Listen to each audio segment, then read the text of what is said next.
Bienvenue dans ce nouvel épisode de Course épique qui est enregistré aujourd'hui le dimanche 3 décembre dans les conditions du direct depuis la halle Tony Garnier à l'occasion de cette grande réjouissance sportive de fin d'année, l'ASICS Saint-Élion. J'ai le plaisir d'avoir à côté de moi, juste à ma gauche, Marie Goncalves. Salut Marie. Salut. Et en face de moi, aussi un peu à ma gauche, Baptiste Chassagne. Salut Baptiste. Bonsoir à toutes. Je commence super mal. Bonsoir. Salut. Il n'est que 10h, 11h15 du matin. Attends. On est un peu décalé quand même. Salut Paris. Ouais, pardon. Merci Désolé. en tout cas à tous les deux d'avoir accepté de prolonger la matinée autour de ce micro après une nuit qui a été bien courte pour vous. Vous avez pu dormir? Alors moi j'ai Non. pas dormi. Non, pareil Rien non du plus. tout. J'ai essayé, mais le gel caféine que j'ai pris juste avant les aqueducs, je pense que ça Ça va a me pas aidé. pénaliser pour les prochaines heures. Cet épisode du podcast il va être disponible comme habituellement sur les plateformes audio et puis également sur YouTube, je le précise à nos auditeurs. On enregistre l'épisode donc le 3 décembre. Je l'ai dit, c'est une date qui a marqué l'histoire de notre monde puisqu'il y a 31 ans jour pour jour était envoyé le premier SMS commercial de l'histoire de l'humanité. Vous, ça a été quoi le premier SMS que vous avez envoyé après avoir franchi la ligne hier? Alors moi j'ai pas eu le temps de faire des longs messages, mais j'ai envoyé un message pour dire 1000 merci à ma famille. Parfait. Donc c'est assez court. Ouais, mais, efficace. Efficace, parce qu'ils sont restés toute la nuit dehors et je pouvais au moins leur dire ça. Et ils n'ont pas pu te répondre parce qu'ils étaient congelés sur le bord de la route. Parce qu'ils dorment déjà. Les Eux- chanceux, j'ai eux, entendu ils les sont- chanceux à la ouais. fin de la phrase. Eux ils sont rentrés dormir. Et toi, Bat? Moi, c'est un SMS à Anne, c'est ma prep mentale. On en discutera peut-être pendant le podcast, mais c'est parce que moi j'ai eu c'était un peu Bagdad dans ma tête avant la course. Et mercredi, on a fait une bonne séance ensemble, ça m'a vachement réaligné.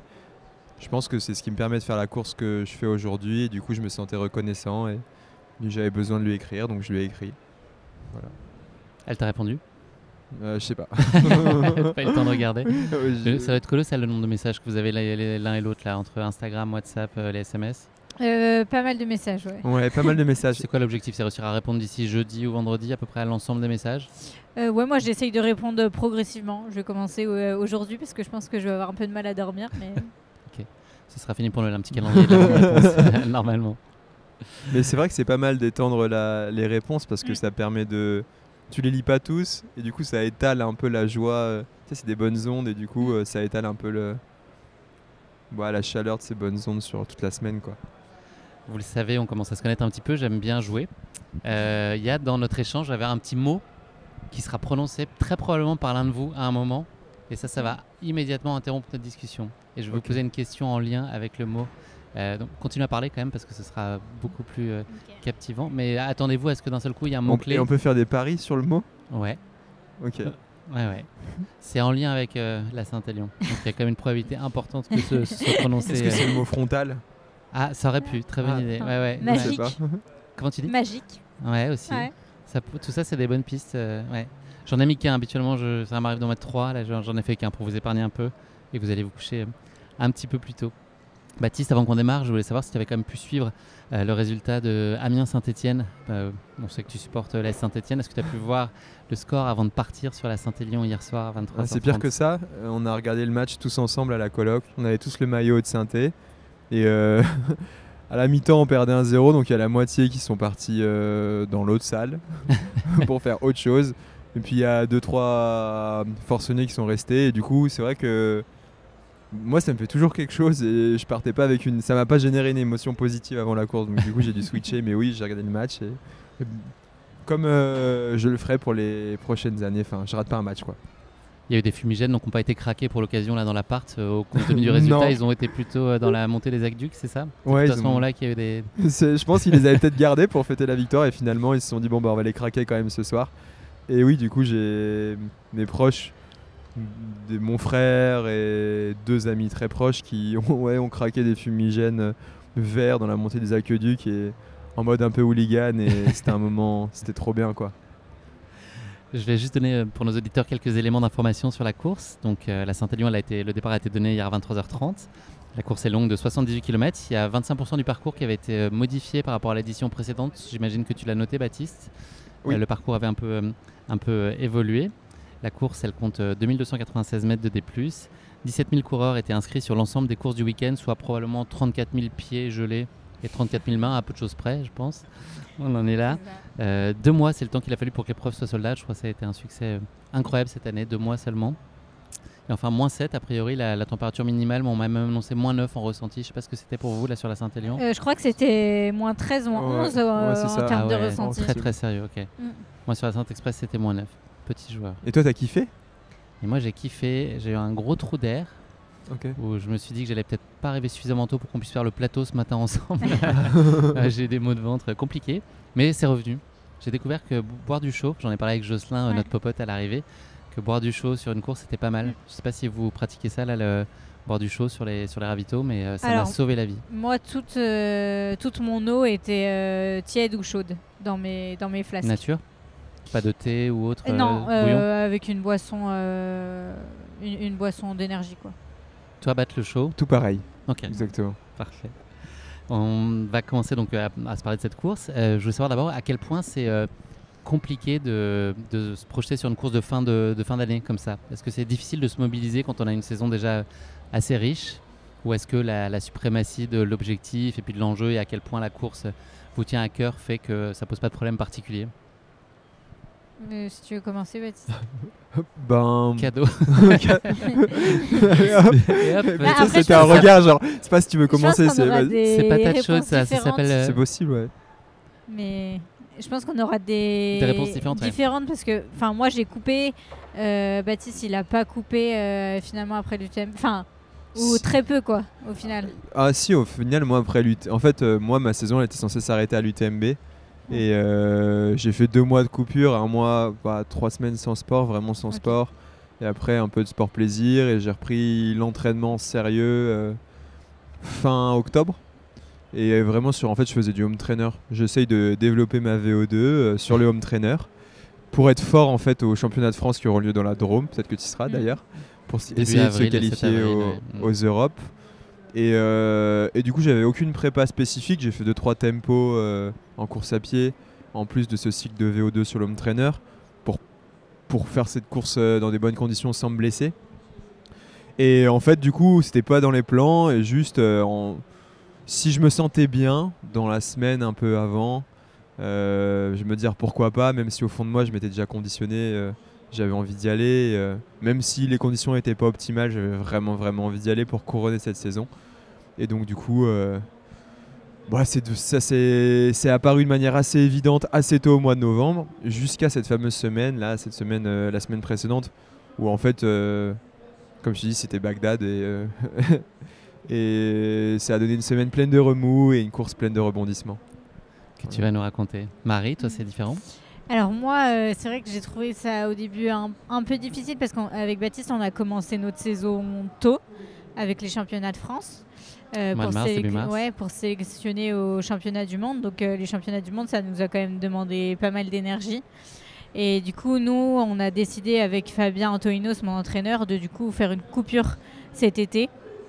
J'ai fait Sierzinal et après j'ai coupé quasiment 3 semaines vraiment sans rien, et on a repris vraiment en septembre pour la prépa Saint-Élion. C'est facile, 3 semaines de coupure radicale? Non, c'est pas facile. Et c'est pas trop difficile de regarder l'UTMB l'UTMB ou les courses de l'UTMB depuis les Canapes? Alors du coup j'ai eu la chance de reprendre à Chamonix. Tranquillement.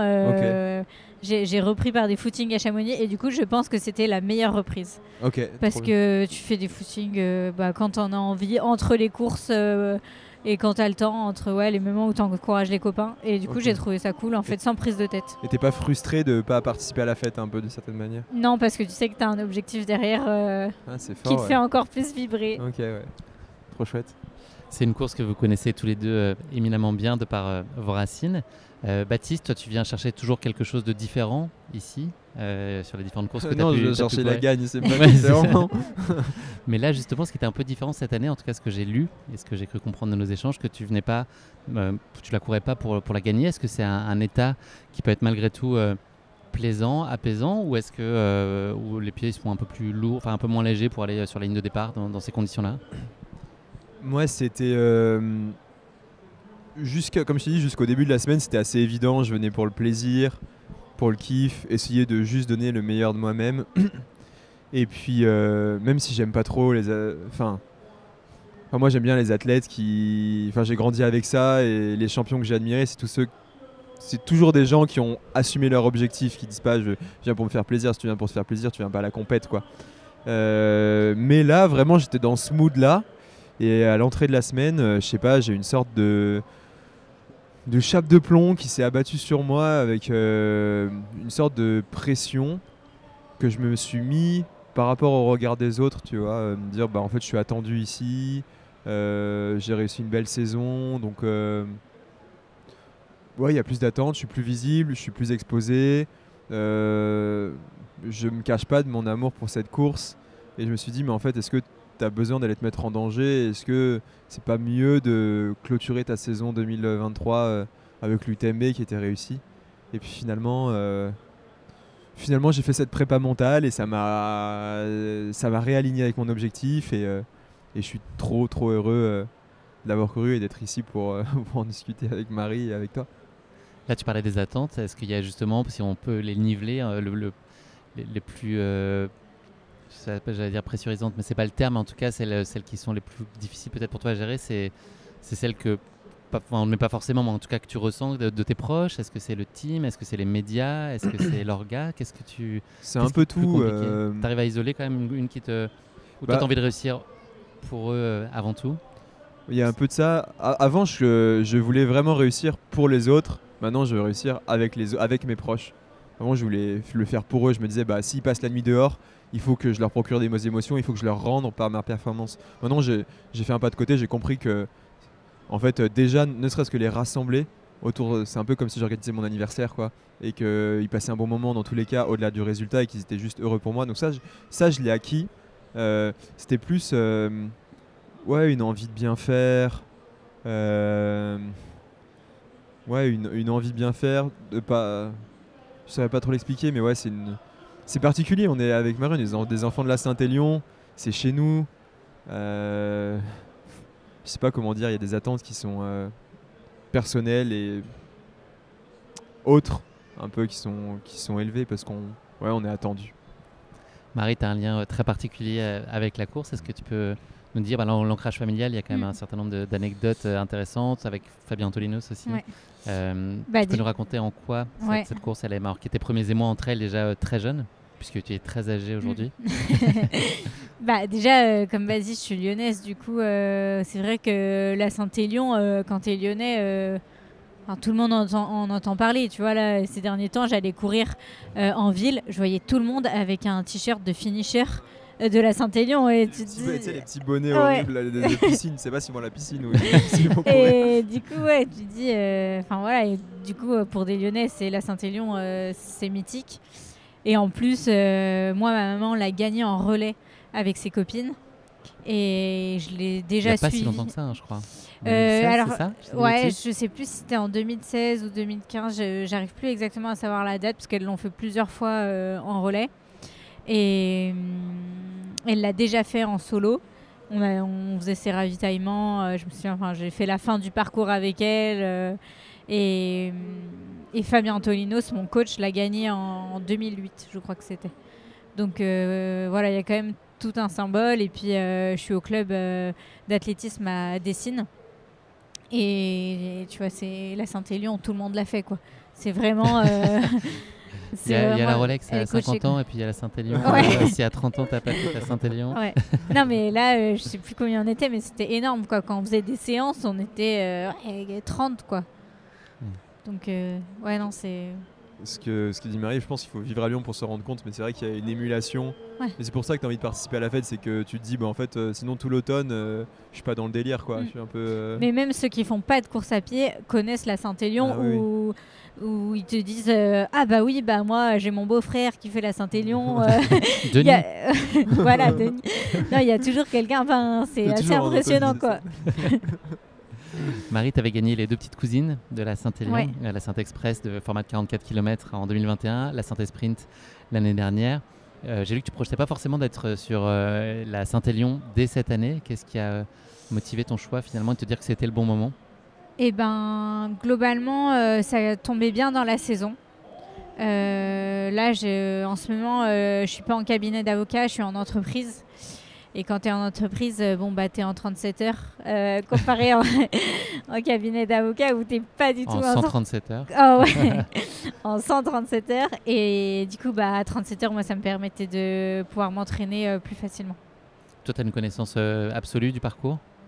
Alors, j'habite pas sur le parcours, quand même. Mais du coup, c'est vrai que pour reconnaître, c'était plus simple parce qu'on n'est pas très loin. Et puis, j'avais déjà fait le 23 et le 46 km. Donc, tu as quand même s'il y a quelques parties qui changent, tu sais quand c'est la fin, quoi. Tu sais quand ça va être dur. Donc, c'est cool, ça. Toi, Baptiste, tu me disais l'année dernière que tu le connaissais pas tant que ça, finalement. En tout cas, pas tant sur le bout des doigts que ce qu'on aurait pu penser. Ouais. Là, j'imagine qu'avec l'année dernière... Non, je connais. Enfin, je vais assez peu sur le parcours, je fais jamais de repérage. Et tout à l'heure, on me posait la question qu'est-ce qui te manque pour la gagner ? Mais je pense que c'est une vraie prépa. En fait, à chaque fois, c'est un peu la cerise sur le gâteau de la saison. Et je trouve que le choix que fait Marie de mettre le gâteau avant la cerise. Ouais, voilà. Le gâteau Saint-Élion avant la cerise. Exactement, le gâteau avant la cerise.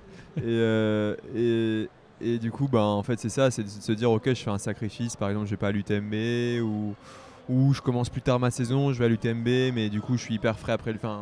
Globalement, il y a quelque chose à faire dans la saison pour que la Saint-Élion, ce n'est pas le 4e objectif de la saison ou l'objectif bonus, mais vraiment un objectif concret qui est marqué en début de saison, quoi.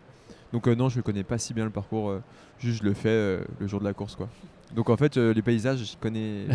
après, ma famille est là-bas, donc si, je connais bien les monts du Lyonnais, mais tu me lâches là-bas, tu me drops là-bas plein jour, je sais pas où c'est. Si je te drop de nuit avec une frontale là-bas, par exemple, tu sais pas où t'es. Nickel. Ouais, si, ça va. Il rentre à Lyon. C'est ça, je hume l'heure de la maison, mais je vais là où il fait froid. Puis normalement, c'est bon. Face au vent. Je reviens juste rapidement là, sur cette notion de pression. Est-ce que c'est quelque chose qui s'évacue dès les premières foulées, en fait ? Est-ce que c'est quelque chose qui est inhérent à l'avant-course, de ressentir cette forme de pression, mais qui s'évacue parce que tu es dans l'action, tu es dans ton... Ouais, je pense ton ambition de réussir sur le sentier. Enfin, moi, en tout cas, ça m'a pris quelques kilomètres. Tu vois, la partie sur la route, j'étais encore un peu... à tergiverser, à cogiter. À me dire, ok, est-ce que ça va Ouais, non, là, je me posais encore pas mal de questions. Et puis après, dès que tu arrives sur les sentiers, je trouve que ça va un petit peu mieux. Je sais pas, Baptiste Ouais, c'est exactement la même chose. En fait, on se toise un peu. Ouais. Puis en fait, il y a un truc à la Saint-Élion, et peut-être qu'il y a des gens qui participent pour la première fois ne le savent pas, mais il y a les relais et qui sont présents. Du coup, ça fausse un peu toutes les informations et tu peux te dire non mais il y a des mecs qui sont devant, ça laisse partir, ou des filles qui sont devant, et du coup, si t'es pas... Et là, en plus, ils avaient fait le kilomètre le plus rapide, le premier kilomètre le plus rapide. Donc, du coup, il y en a qui sont partis à fond, premier kilomètre, et après qui s'arrêtaient à attendre leurs amis derrière, quoi. Donc, j'ai dit OK. Et toi, tu t'es régulé au cardio ou aux non, à l'allure. Ah, tu regardais la montre sur l'allure. Ouais, je regardais, j'avais prévu des temps de passage. Et globalement. Et t'étais dedans ? Dedans. Okay. Genre j'ai 6 minutes d'avance. Ah ouais. Oh là là, c'est imperfect. Incroyable. T'as fait la prépa que tu voulais précisément ? J'ai fait la prépa vraiment. C'est sûr que les prépas, tu vois là, moi c'était depuis septembre. T'as toujours quelques petites tensions et tout à la fin, mais j'aurais pas fait meilleure prépa. Et vraiment, je suis super contente. Et d'ailleurs, je m'étais dit avant la course, si ça se passe pas bien, en fait, t'as fait la prépa que tu voulais et ça te servira pour la suite. Quelle ambition on peut avoir quand c'est sa première Saint-Élion, qu'on la découvre ? Tu peux tout nous dire maintenant.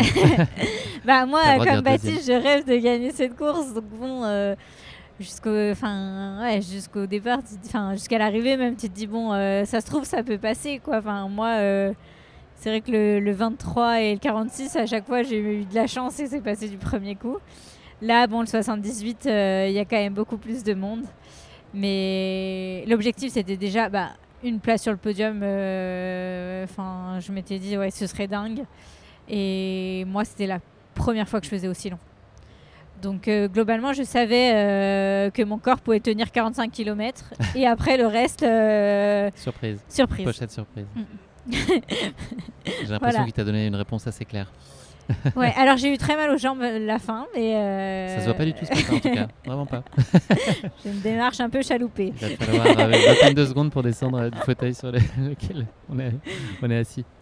Bat, est-ce que tu avais établi une stratégie très précise de course, en tout cas la façon de la gérer par rapport à tes référentiels des années précédentes, etc. Et comment tu avais planifié de gérer cette course? L'idée c'était d'être très offensif et de jouer la gagne cette année. Là, à quel point ça peut se préparer? Alors, j'ai pas encore trouvé la stratégie pour la gagner, parce que par contre, j'ai trouvé les stratégies qui ne fonctionnent pas. Donc, la première, c'est d'être trop patient, parce que j'ai été pour ma première, je pense que j'étais un petit peu, mais peut-être c'est normal, un peu trop prudent. La deuxième, comme ça faisait 2 ans que je l'avais pas couru et que l'année d'avant, je m'étais retrouvé bénévole. Alors c'était génial comme expérience à Soucy-en-Jarez, j'ai vu des trucs, c'était la cour des miracles, mais à cause d'une fracture de fatigue. Et ben, en 2022 j'étais tellement bouillant que je m'étais dit je vais passer devant à tous les points de passage, je serai le premier à tous les points de passage, je vais gagner au panache. Donc j'ai couru pour gagner, je suis tombé sur plus fort que moi, j'ai perdu. Et là cette année l'idée c'était d'être vraiment plus prudent, mais prudent, tu vois, assurer un tempo assez soutenu dès le début et durcir l'effort à partir de Saint-Genoux, parce que je pense que c'est là... C'est le mot, genou, c'est le mot qui interrompt l'échange. Donc on se souvient que tu nous as dit à partir de Saint-Genoux. Alors, je vous raconte mon histoire. Alors, hop, j'ai pas... C'est donc, c'est dangereux ce qu'on va faire là? Non, okay. Je vais pas vous demander de faire 8 tours sur vous-même sur un genou. Non, c'est pas possible. Marielle va rentrer à cloche-pied, c'est dégage. Je vais vous parler de patinage artistique et du genou de Nancy Kerrigan. C'était une patineuse donc célèbre en 1994 notamment. Il lui est arrivé une mésaventure. Elle s'est fait attaquer à coups de barre de fer dans sa patinoire après un entraînement pour lui bousiller le genou, ce qui est pas très sympa.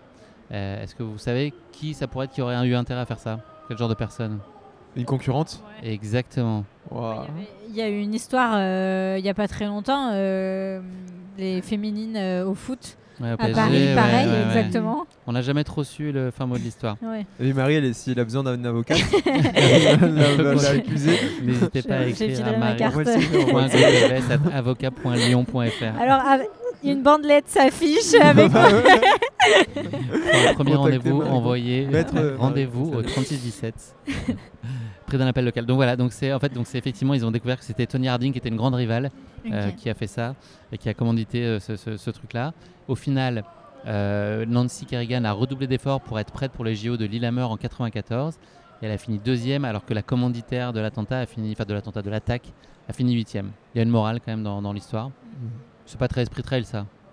On verrait pas ça. Non, pas du tout. Non. Baptiste, tu étais donc à Saint-Genoux.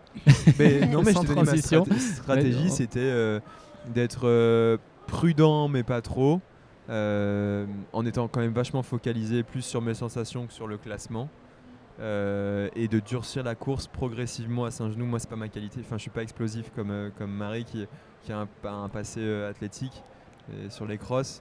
Moi, ma force, c'est d'assurer un train assez soutenu pendant longtemps, et c'est ce que j'ai essayé de faire. Mais d'ailleurs, Baptiste m'avait dit la veille de la course, à Saint-Genoux, c'est là qu'il faut attaquer et tout, et jusque là il faut être bien, quoi, parce qu'après la fin ça va être dur. Ouais, c'est vraiment, pour moi c'est le point clé. C'est un ravitaillement où il n'y a jamais personne parce qu'il est dehors et tout, mais pour moi c'est le plus important en fait, parce que c'est au bout de... C'est au 3/5e de course et c'est là où tu commences à vraiment pêcher énergétiquement. Et moi, la portion que je trouve la plus longue, c'est à chaque fois, c'est Saint-Genoux Soucieux. Là, c'est un enfer ce truc, c'est interminable. Et après, ça va mieux. Manu, pardon. Faut qu'on dorme plus, hein, non. Baptiste, Manu. Non, mais attends, tu vas voir, ça sort pas complètement de nulle part. Tu as un pilier, il y a un... C'est Jean-Pierre. Je suis ton pote Manu. Aucune syllabe. Attends. Manu, tu descends ou pas? Il y a quand même un lien. C'est une référence à la musique électronique que tu affectionnes particulièrement, Baptiste. Je sais pas, c'est une référence de un peu quadragénaire. Donc je ne sais pas si ça passera. Il y a un pilier pour toi sur cet Intellion, c'est Manu Messa, qui a été double vainqueur ici. C'est ton ancien professeur d'auto-école et on peut dire que c'est lui qui t'a éveillé en tout cas au plaisir au plaisir du trail. Il n'était pas là cette année, contrairement à l'année précédente. Est-ce que sans Manu, tu faisais moins le malin? Oh, très fort. Tu l'as? Ouais, Manu le malin. Bien sûr, et qui, d'ailleurs, nouvelle bandelette qui s'affiche. Événement le 16 janvier, juste à côté, là, au sucre, avec Manu le malin qui fait son dernier back-to-back avec Miss Kittin. Voilà. Ok. Manu le malin, donc le 16 janvier. Ok, parfait. Ouais. C'est déjà au programme de ce soir, je crois. Il y a un concert, une soirée de musique électronique. C'est ça. Moi, ça tape un peu par contre. Ouais. Elle est comme ça, Jennifer. Mais du coup, Manu, mais ça, oui, c'est un peu celui qui m'a mis la basket à l'étrier, qui m'a parlé de la Saint-Élion, qui m'a, comme tu dis, éveillé à cette course. Et les 2 premières éditions auxquelles j'ai participé, j'ai pris le départ avec lui. Et c'est toujours intéressant. Enfin, moi, j'adore. C'est un peu ton guide et je me calais un petit peu avec lui. Je me disais, si je suis avec Manu, il a gagné 2 fois la course, tout je suis bien, quoi. Et du coup, là, cette 3e édition sans lui, il me manquait quelque chose un peu au départ, mais bon, finalement, j'arrive à voler de mes propres ailes maintenant. Vous avez vu, Manu, ça sortait pas complètement de nulle part. Non. Pas tout à fait. Marie, on en a parlé l'année dernière avec Baptiste ici même. Comment toi tu gères une journée de course comme celle-là avec un départ le soir? Baptiste m'expliquait que c'était l'occasion pour lui de se faire une nuit de la veille beaucoup plus apaisée, ce que tu me racontais, si je dis pas de bêtises, la dernière, Baptiste, le fait de partir tard le soir. Toi, c'est agréable, c'est facile à gérer par rapport aux départs matinaux qu'on connaît sur les courses? Alors moi, je suis beaucoup plus du soir que du matin. Okay. Donc déjà, je préfère m'entraîner tu vois, le soir à 18h30 que le matin à 9h30, 10h. Et puis là, du coup, je trouve que c'est plus pratique parce que t'as pas besoin de te lever tôt pour prendre ton petit déjeuner. T'as pas de stress de te dire j'ai loupé un réveil. Enfin là, quoi qu'il arrive, à 23h30, normalement, tu t'es réveillé de ta journée, quoi. Donc, puis t'as le temps de faire une sieste. Enfin, je trouve que c'est... Enfin, en tout cas, moi, ça m'a pas dérangé. C'est le moment de raconter la course. Baptiste, tu as commencé déjà à le faire. Peut-être tu voudras étayer un tout petit peu, peut-être juste pour faire les grands chapitres de ta course. Je vais commencer par Marie. Est-ce que tu peux nous raconter depuis la ligne de départ jusqu'à l'arrivée ici à la halle Tony Garnier, les grands chapitres et comment toi tu as vécu ces différentes étapes et puis cette découverte de ce format-là? Déjà, j'ai vu toutes ces personnes qui prenaient les navettes et tout à la halle et je me suis dit, waouh, le nombre de personnes en fait qui vont s'élancer, c'est impressionnant. Tu te rends pas compte, je trouve, on se rend pas compte, nous on est un petit peu privilégiés, on nous emmène et là j'ai vu tous ces coureurs, je me suis dit ah ouais, ils vont prendre le départ avec nous et c'était assez dingue parce que eux en fait leur course commence avant, quoi. et du coup on est allé à la halle. J'ai entendu navette halal au début. Quand tu non. parlais, mais c'est navette halal. Ouais, halal. non, mais il y a peut-être des navettes halal, mais je ne connais pas. Peut-être une idée pour l'année prochaine. Ouais, moi, le départ, j'étais quand même assez stressée. Parce que tu vois, j'ai l'habitude de m'échauffer souvent au moins 1 heure avant. Et là, en fait, sur 78 km, tu n'as peut-être pas besoin de faire 1 heure d'échauffe avant. Et là, surtout avec le froid, c'était quand même particulier à gérer. Tu pars, t'es malade, quoi. Ouais, voilà, c'est ça. Donc déjà, l'échauffement, je trouve que c'était pas facile à gérer. J'ai eu quelques problèmes en plus de frontal juste avant. Donc heureusement, on a pu gérer et tout parce qu'on en avait d'autres. Donc le début était un peu stressant. C'est quoi, toi, la chose que tu appréhendais le plus sur la course de manière générale? De cette distance-là Ouais, la distance. Globalement, la distance me faisait quand même assez peur. Parce qu'en fait, c'est l'inconnu. On a peur de ce qu'on ne connaît pas.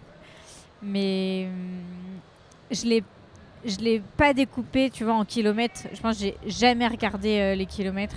Je l'ai vraiment découpé en ravito 1, ravito 2, ravito 3.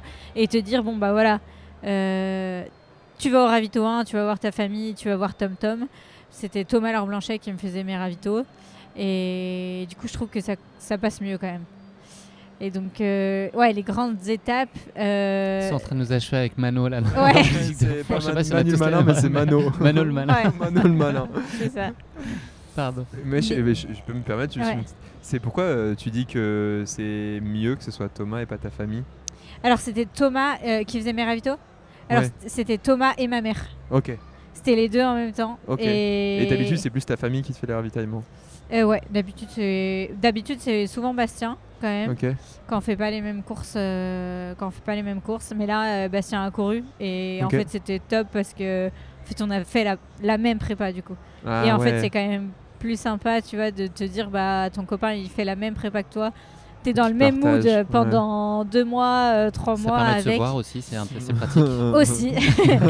Aussi. Parce que c'est vrai tu fais quand même quelques kilomètres pour la Saint-Élion. Ouais. Donc, Et au ravitaillement, que ce soit quelqu'un qui soit extérieur, avec qui tu as moins d'affectif, genre ça fait quoi? Ça fait que c'est plus carré, plus pragmatique, plus pro?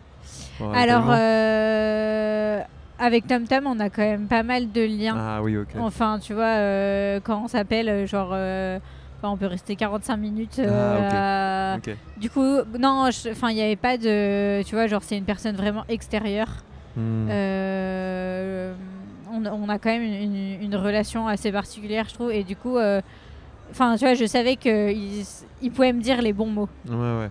Tu vois, voilà, vraiment me dire que j'avais besoin quand même quelqu'un, tu vois, qui me connaisse bien. Je pense que c'est important. C'est ultra important, ouais.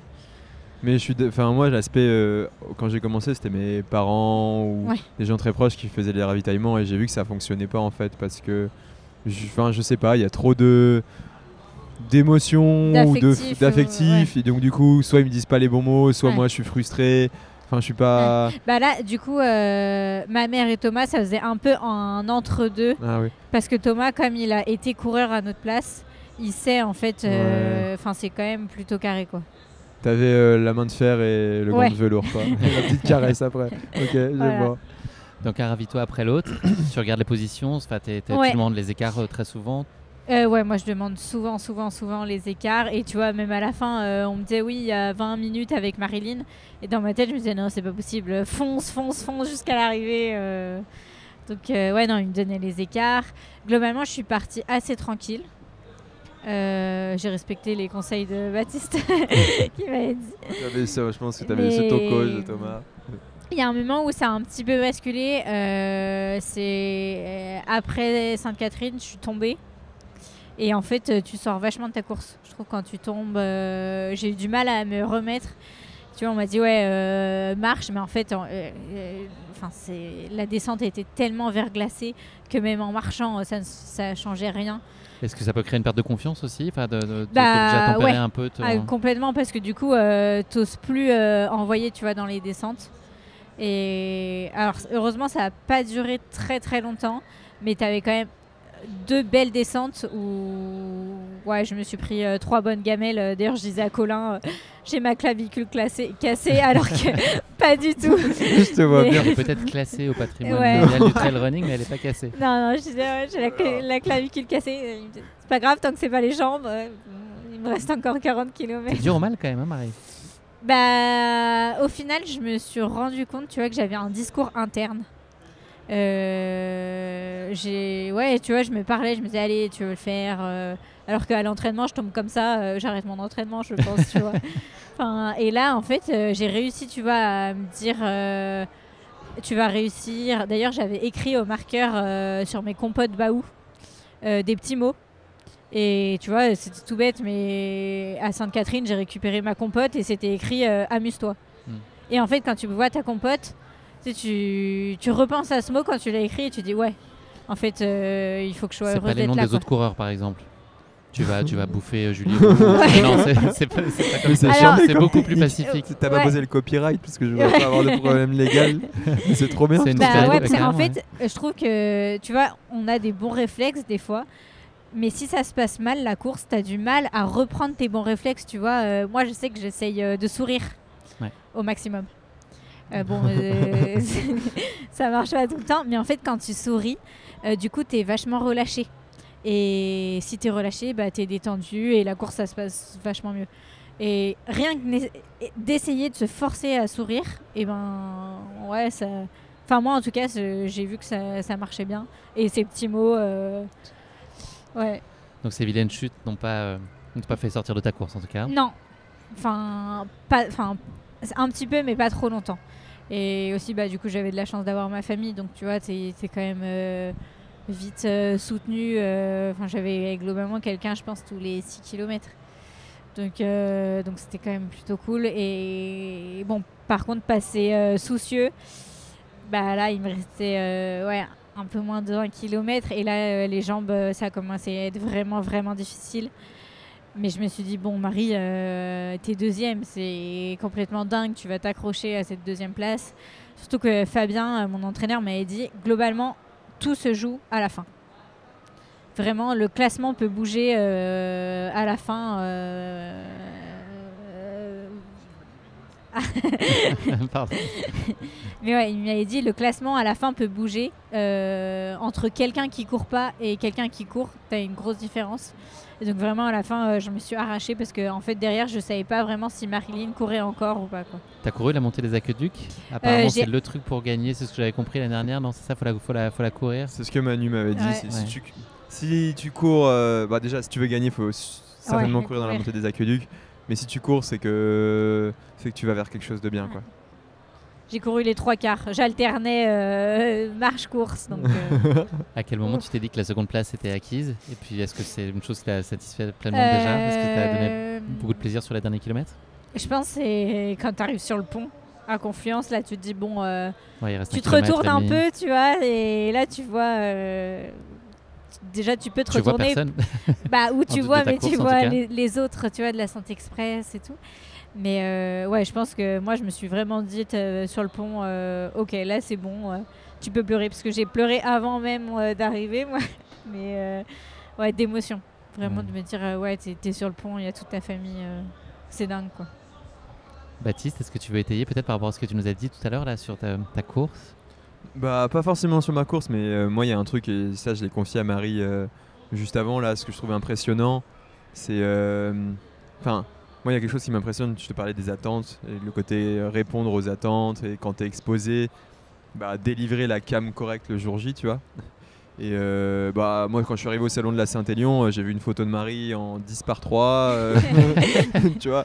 Qu'elle a installé dans sa chambre depuis une petite histoire d'ego. Je l'ai racheté, et du coup, on l'a mis chez moi dans le salon, je suis désolé. et du coup, non, et puis même, il y a... Voilà, aujourd'hui, c'est le jeu. Quand tu es athlète de haut niveau, il faut... tes partenaires, ils ont... c'est aussi pour ça qu'ils te soutiennent. Il y a cette partie médiatique.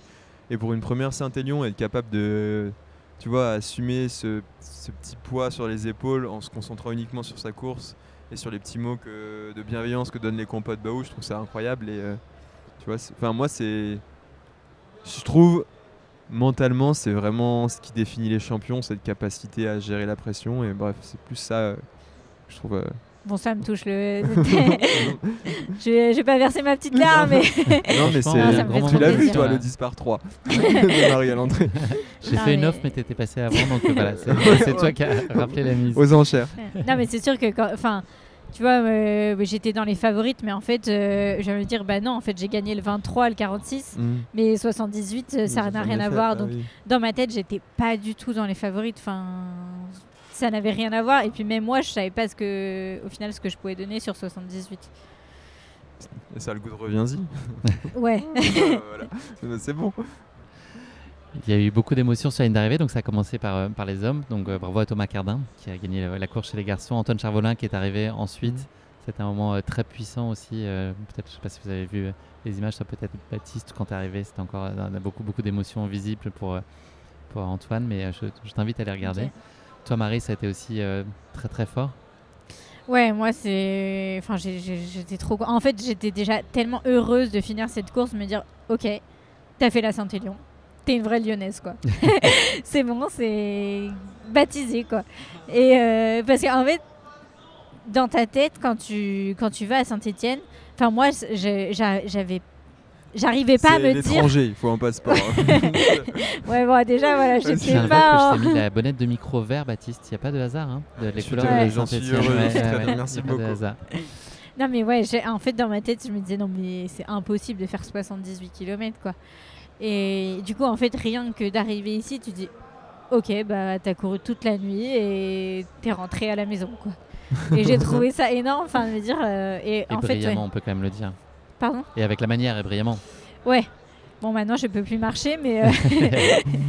Non, ouais, c'était surtout de l'émotion de me dire, ok, j'ai réussi à la faire. Et en plus, une petite place sur le podium.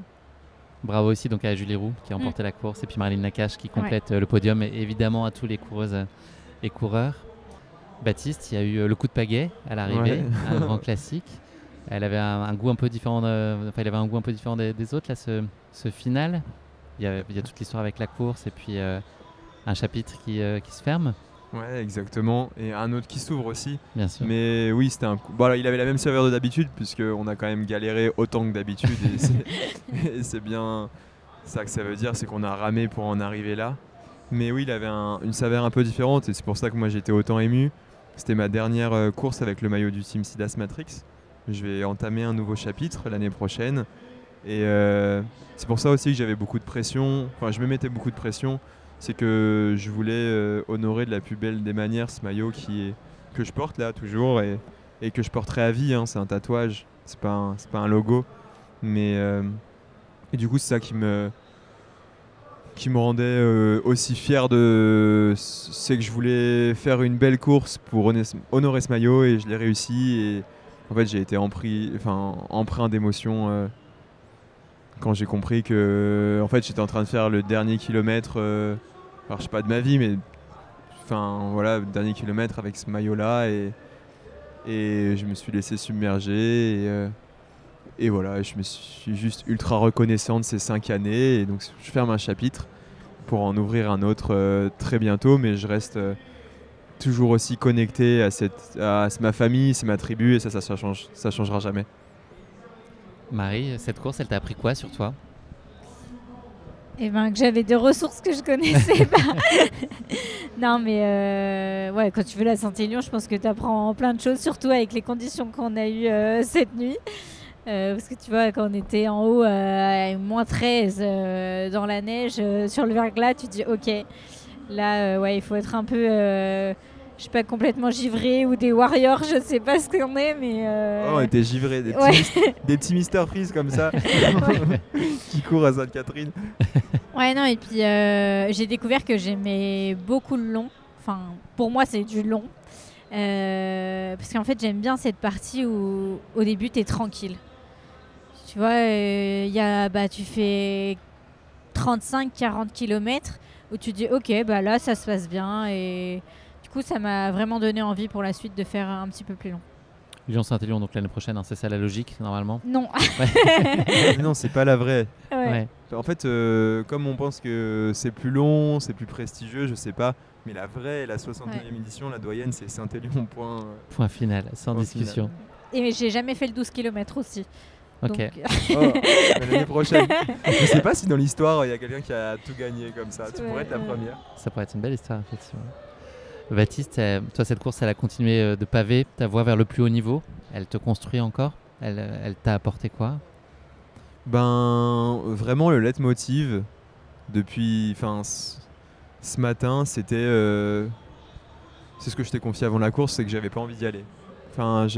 Au fond de moi, j'avais pas envie, mais je sentais que j'avais besoin d'y aller parce que je me suis dit que c'est en forgeant qu'on devient forgeron et que la course allait me forger par rapport à, dans tous les cas, les attentes, les enjeux, la pression. Si tu veux devenir un champion, c'est un passage obligatoire. Et je me suis dit que plus j'apprendrais à y faire face tôt, alors à connaître des échecs ou des réussites, mais plus je m'y exposerais tôt, plus je parcourrais du chemin rapidement. Et c'est dans ce mood-là que j'y suis allé, vraiment cet aspect se forger. Et je pense que là, vu les conditions et leur rudesse, on sort forgé. T'inquiète pas, on est bien. C'est du solide. C'est du solide. Est-ce que dans des courses qui sont accomplissantes comme ça et qui sont réussies, on peut le dire, est-ce qu'il y a toujours quand même des zones où on se dit l'optimisation, il y a des zones d'optimisation avec lesquelles vous repartez quand même des courses comme celle-là, ou est-ce que c'est le bonheur finalement d'avoir réussi à la hauteur de ce que vous espériez ou même au-delà, ou en tout cas d'avoir donné le meilleur, est-ce que ça suffit, ou est-ce que de ça on repart quand même avec des choses, on se dit ça doit être mieux fait, ça faut que je corrige, je dois progresser sur ça? Alors moi, je sais qu'à chaque fois, à la fin des courses, tu vois, j'essaye de savourer au maximum. Et une semaine après, on se pose et on dit, ok, bon, c'était super cool, mais qu'est-ce qu'on peut améliorer ? Et en fait, de chaque course, tu tires, je trouve plein de points à améliorer. Je sais pas toi, Baptiste, mais par exemple, moi, les championnats du monde, cette année, c'était une expérience de dingue. Et en fait, quand tu te poses sur le papier, tu te dis ah bah oui, mais l'alimentation ça allait pas, t'as fait une hypo, t'as fait ça, t'as fait ça. Ok, bah c'était super cool, mais en fait, ça aurait pu être 10 fois mieux, quoi.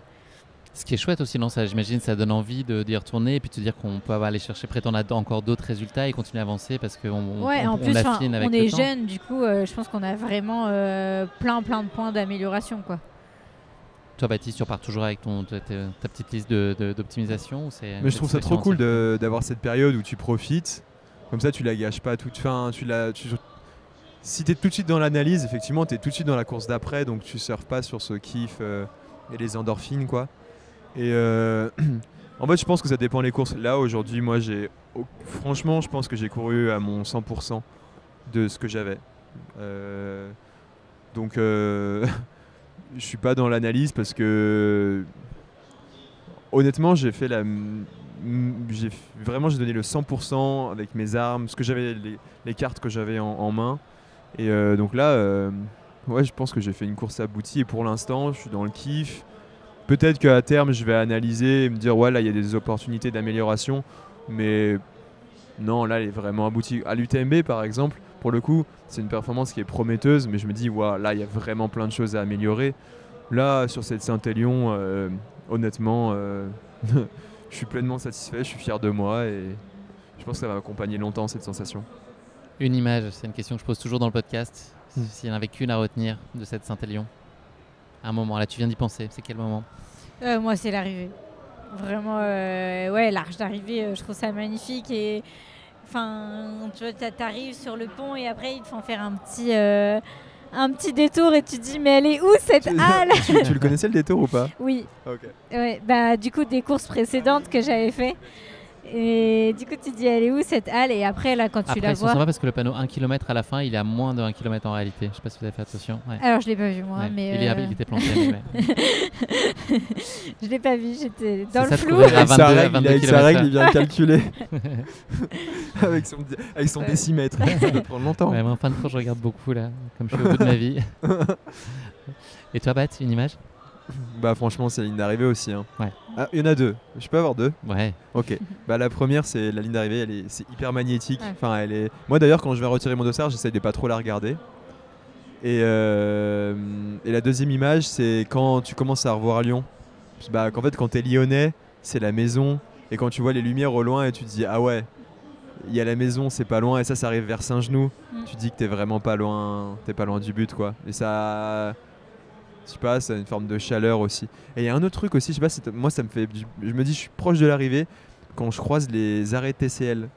TCL, il faut savoir, c'est le service de transport en commun à Lyon. Okay. Et je pense qu'on a pris avec quand on était petit, quoi. Et quand on revoit ces arrêts, c'est un peu comme la RATP à Paris, tu vois. Bah, quand tu commences à recroiser ces arrêts-là, tu te dis, ah ouais, en fait, là, on commence à être vraiment dans la ville. Tu te dis, s'il y a des arrêts de bus TCL, c'est que on doit pas être trop loin. Ouais, c'est ça, exactement. La civilisation. Tu regardes les horaires pour voir s'il y en a un qui pourrait te mener à l'Altony Garnier. Et mince, ça commence qu'à partir de 5 heures. Vous êtes trop rapides. Merci beaucoup à tous les deux. On va se quitter là dans quelques minutes. Là, c'est la période de Noël qui approche à grands pas. C'est quoi ce que vous avez mis sur votre liste? La première chose que vous allez mettre? Est-ce que c'était le résultat d'hier ou est-ce que vous avez d'autres idées là? Alors moi, j'ai toujours du mal à trouver mes idées de cadeaux. Donc je sais pas encore. Ouais, moi aussi, j'aime bien être surpris, mais ça pourrait faire genre la réponse de on a déjà tout. Ouais, non mais en plus, c'est vrai que on a quand même... Oui, on manque pas grand-chose. On manque pas de grand-chose. Ouais. Est-ce qu'on peut avoir un temps de réflexion? Bien sûr. Je vais faire un tour de la halle et je reviens, ok? Le poster de Marie de 10 mètres par 3. Peut ne pas y en avoir. Je sais pas encore ce que je vais demander. Moi, c'est plus... on peut parler d'une résolution, parce que les fêtes, c'est pareil. Ouais. C'est pas un cadeau, c'est une résolution. Moi, ma résolution, ça va être de m'assumer plus en tant qu'athlète de haut niveau. Et donc, du coup... d'être plus indulgent par rapport au moment où je suis en repos et où je travaille pas. En fait, comme c'est pas mon métier. Pas culpabiliser en fait, c'est ça? C'est ça. Comme c'est pas mon métier, en fait, pour moi, tu vois, quand t'es athlète de haut niveau, là on a fait notre métier globalement ce week-end et demain on devrait se reposer. Moi, c'est pas comme ça que je le conçois. Pour moi, là on a kiffé et demain on va au vrai boulot, quoi. Et ce serait ça ma résolution, c'est de se dire j'accepte, de dire ça fait plus partie de mon métier. Et les temps de repos, je les accepte avec moins de culpabilité. C'est ma résolution. Voilà. Marie, on pivote sur la résolution, manque de idées de cadeaux pour Noël. Du coup, il m'a lancé une autre question piège. C'est sûr que j'aimerais bien faire comme Baptiste. Moi, j'ai pas encore bien fini mon cursus, donc c'est sûr que cette année, enfin du moins jusqu'à fin août, je suis obligée de encore bosser bien en cabinet. Mais après, c'est vrai que peut-être essayer de se dégager un petit peu plus de temps. Tu vas pas dire ouf, je suis en 37 heures, je vais pouvoir m'entraîner. Ouais, non, je pense que ce serait une bonne résolution. Dernière question de l'épisode. La première chose que vous allez faire juste après, là, maintenant, là, on va se quitter. Moi, un autre podcast. Ah, moi, je vais faire un brunch. Ok, c'est bien aussi. Voilà. Parfait. Ça n'en finit pas. Enfin, j'espère que vous pourrez vous reposer quand même rapidement. Merci à tous les deux pour votre disponibilité. Je sais combien c'est délicat. Là, vous êtes sur l'adrénaline, mais ça fait quand même un petit moment que vous êtes debout et vous avez énormément donné. Ce soir, il y aura peut-être un plat. Un petit drop. Ouais. C'est comme le soufflé, quoi. Ouais, c'est ça, exactement. Baptiste, il est assez ambitieux pour sa soirée, je crois. Ouais, moi, je vais aller à un concert, je pense. Ouais. Après, moi, j'arrive pas à dormir après les courses, donc je pense que le concert, je l'aurai demain ou après-demain. Merci à tous les deux, en tout cas, pour votre temps. C'est toujours un immense plaisir d'échanger avec vous deux. Merci d'avoir fait le show, alors qu'il faisait extrêmement froid quand même. Ça a été passionnant de voir votre course. Et merci. Et continuez, on a hâte de voir ce que 2024 vous réserve. Merci pour ton invitation. J'ai bafouillé, pardon. Merci. Avec plaisir. À bientôt. Salut.